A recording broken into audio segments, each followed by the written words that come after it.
Bapak, Ibu, Saudara, dan Saudari yang terkasih dalam Kristus.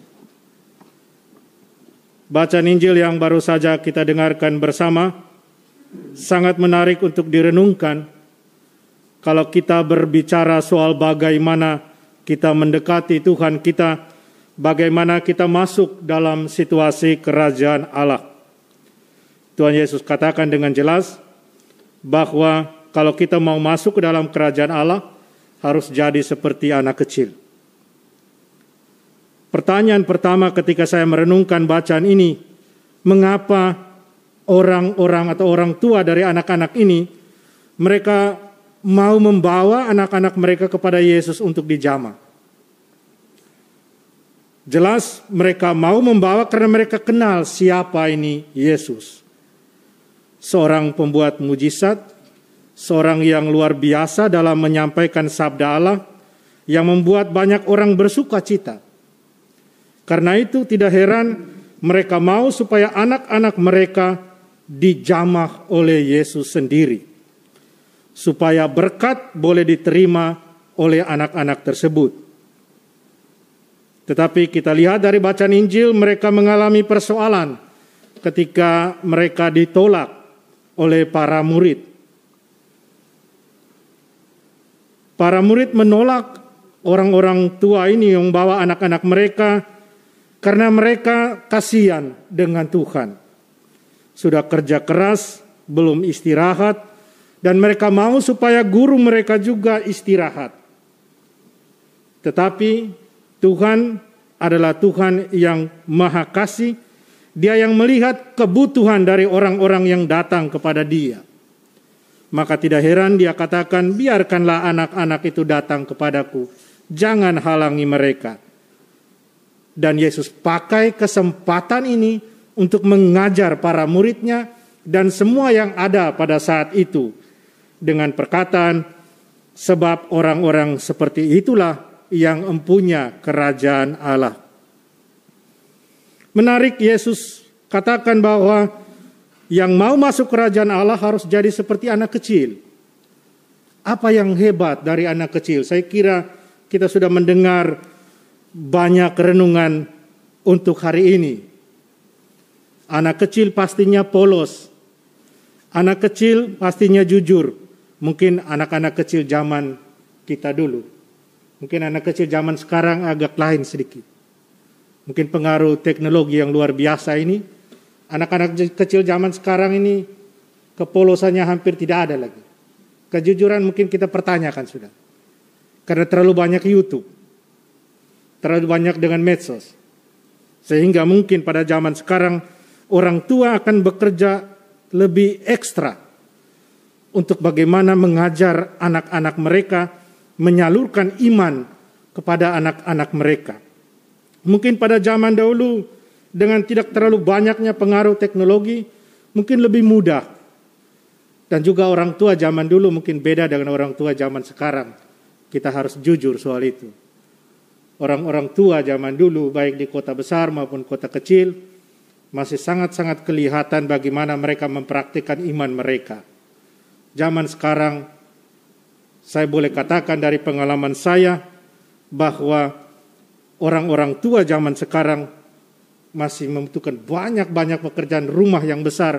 Bagaimana mereka sendiri harus terlebih dahulu menyadari kepada siapa mereka beriman. Dan bagaimana mereka mempraktikkan iman mereka itu. Tapi terlepas dari itu semua, Yesus mau menggarisbawahi kepada semua para pendengarnya termasuk kita, para muridnya, bahwa kepolosan seorang anak kecil, ketulusan, dan terlebih lagi ketergantungan anak-anak pada orang yang lebih tahu atau orang tua menjadi sikap dasar bagi semua orang yang mau mengikuti Dia dan yang mau menerima kerajaan Allah dan mau masuk ke dalamnya.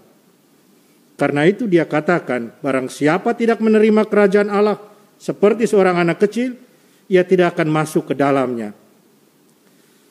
Saudara dan saudariku yang terkasih, terus bagaimana kita bisa memperkuat sikap-sikap ini, memperteguh sikap-sikap ini. Bacaan pertama yang kita dengarkan dari surat Rasul Yakobus mengajak kita lewat doa. Berdoa. Ini pertama kali saya masuk ke tempat ini. Dan ketika masuk langsung terasa beda. Apa yang membuat beda? Atmosfer doanya. Kekuatan yang luar biasa ada di tempat ini.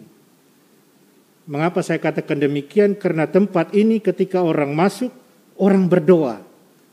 Dan karena kekuatan doa itulah yang membuat tempat ini luar biasa.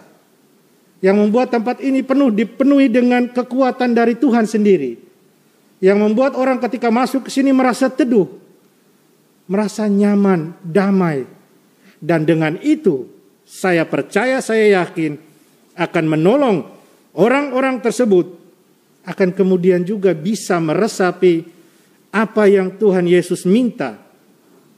Dengan sikap seorang anak kecil.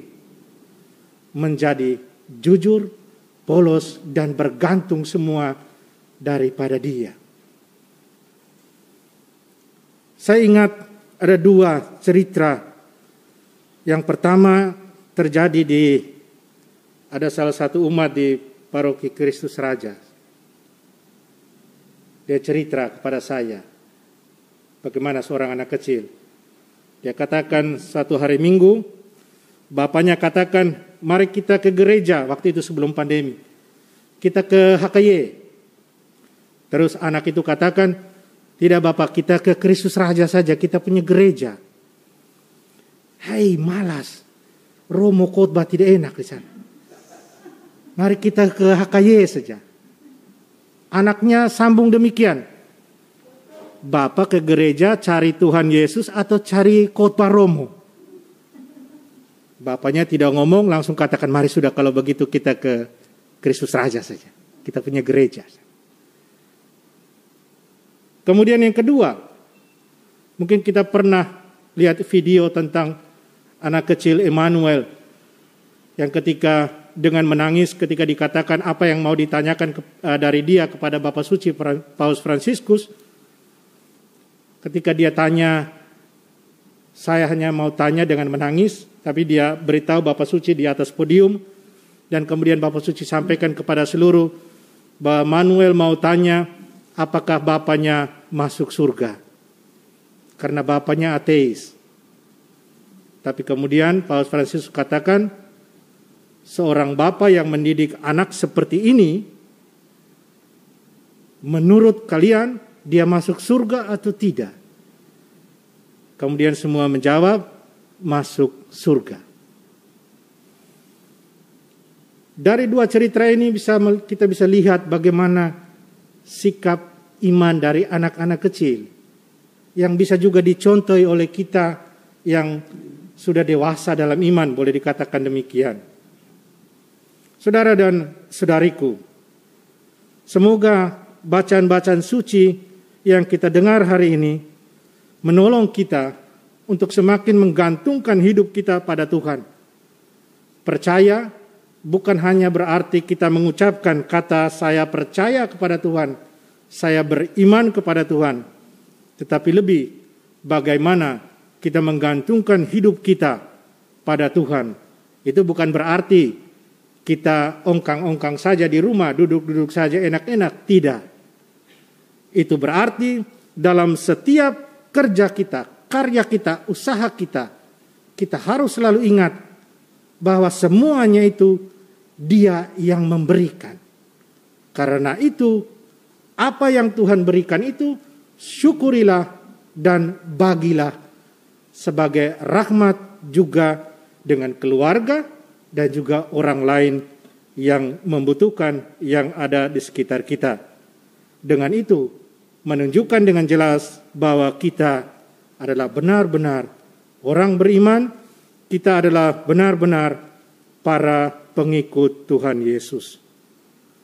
Dalam nama Bapa dan Putra dan Roh Kudus. Amin.